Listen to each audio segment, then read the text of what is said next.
দর্শন করতে পেরে, যে শত শত বছরের মা এখানে আছেন, জাগ্রত মা, এখানে পূজা চলে ঠিক মতো প্রতিদিন 3 বেলা করে পূজা। সবাইকে অনেক অনেক প্রীতি ও শুভেচ্ছা। আমি চলে আসছি আজকে নাটোরের রাজবাড়ি মন্দিরে। অনেক বড় মন্দির, রাজবাড়ির মন্দির বলে কথা। অনেকগুলো মন্দির আছে এখানে, তো যতগুলো পারি মন্দির ঘুরে ঘুরে দেখবো এবং আপনাদেরকেও দেখানোর চেষ্টা করব।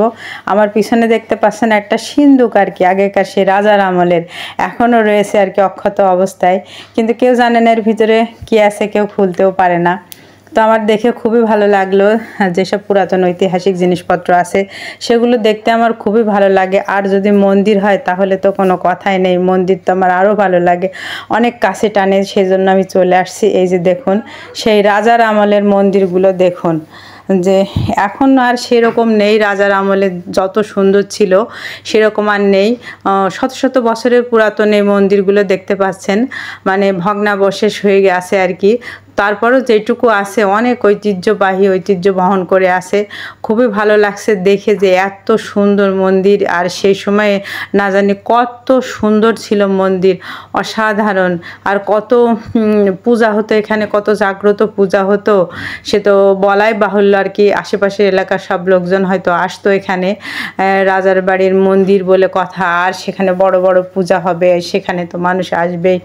মায়ের মন্দিরে এখনও পূজা হয়, সেই জাগ্রত পূজা, সেই শত শত বছর ধরে চলে আসছেন।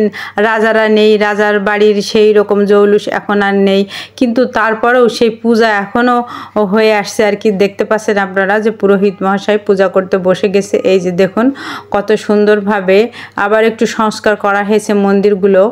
তো মায়ের পূজা চলছে, এই যে দেখুন পূজা চলছে। এই সময় দুপুরবেলার সময় আমরা এসে গেছি, খুবই ভালো লাগলো মাকে দর্শন করতে পেরে, যে শত শত বছরের মা এখানে আছেন, জাগ্রত মা, এখানে পূজা চলে ঠিক মতো প্রতিদিন 3 বেলা করে পূজা হয়।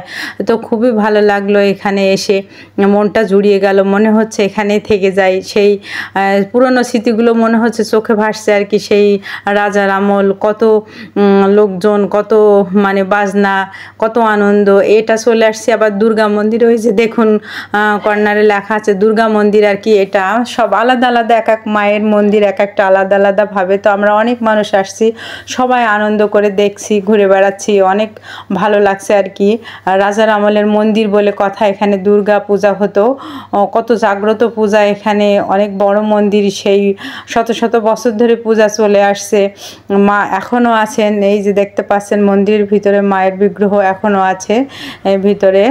পূজা হয় প্রতি বছরে, এখনও পূজা হয়, দুর্গা পূজার সময় এখানে পূজা হয়। আশেপাশের লোকজন এখনও এখানে আসে। আর এই যে দেখুন এটা আরও অনেক বছরের পুরাতন মন্দির আর কি, ভগ্নাবশেষ হয়ে গেছে। এই পাশে আরও মন্দির আছে, তো আপনারা দেখতে পাচ্ছেন কালাচান মন্দির, আর ওই পাশে আরও একটা মন্দির আছে। অনেকগুলো মন্দির এখানে, একের পর এক মন্দির। সব মন্দিরগুলো দেখতে খুবই ভালো লাগছে, মনে হচ্ছে যে এত মন্দির তাহলে কতই না পূজা হতো এখানে। এই যে আপনারা দেখতে পাচ্ছেন গোপীনাথ মন্দির, তো প্রত্যেকটা মন্দিরই আলাদা আলাদা নাম দেওয়া আছে। তো দেখতে খুবই ভালো লাগলো, যে মনে হচ্ছে এখানে থেকে যায়, এত এত মন্দির, এত এত পূজা, আর সেই রাজার আমল ভাবলেই অবাক হয়ে যেতে হচ্ছে। তো আমার ছেলেরাও আসছে, আমরা সবাই মিলে আসছি, অনেক লোকজন। তো খুবই আনন্দ লাগছে এইসব পুরাতন ঐতিহ্যবাহী মন্দিরগুলো দেখতে, খুবই ভালো লাগছে। এই যে দেখুন কত মন্দির, এখন সব ভাঙাচোরা মতো হয়ে আছে, কিছু কিছু এখনও রক্ষণাবেক্ষণ চলছে। তবে খুবই ভালো লাগলো, এত এত মন্দির, আর কত পূজা হতো, কত রকমের পূজা হতো এখানে না জানি, কত আনন্দ হতো, প্রচুর লোক সমাগম হতো এখানে, লোকের লোকারণ্য হয়ে যেত। কিন্তু এখন আর সেটা নেই। তারপরও মন্দিরগুলো আছে, যে খুঁজতে খুঁজতে চলে আসছে আর একটি মন্দিরের সামনে। দেখতে পাচ্ছেন এখনও মায়ের পূজা হয়, দেখতে পাচ্ছেন কত বড় মা, এখানে কালী পূজা হয় আর কি। সেই মন্দিরগুলো পিছনে দেখতে পাচ্ছেন ভাঙা ভাঙা অবস্থায় আছে, কিন্তু তারপরেও মায়ের পূজাটা সেই জাগ্রতভাবে এখনও হয়। অনেক বড় মা এখানে, সত্যি মাকে দর্শন পেয়ে আমার অনেক ভালো লাগলো। পূজা হয়তো কিছুদিন পরে হবে, কিন্তু মায়ের প্রতিমা তৈরি করা হয়ে গেছে, দেখে বা দর্শন করে আমার খুব ভালো লাগলো। আপনাদেরকে দর্শন করাতে পেরে আরও ভালো লাগলো।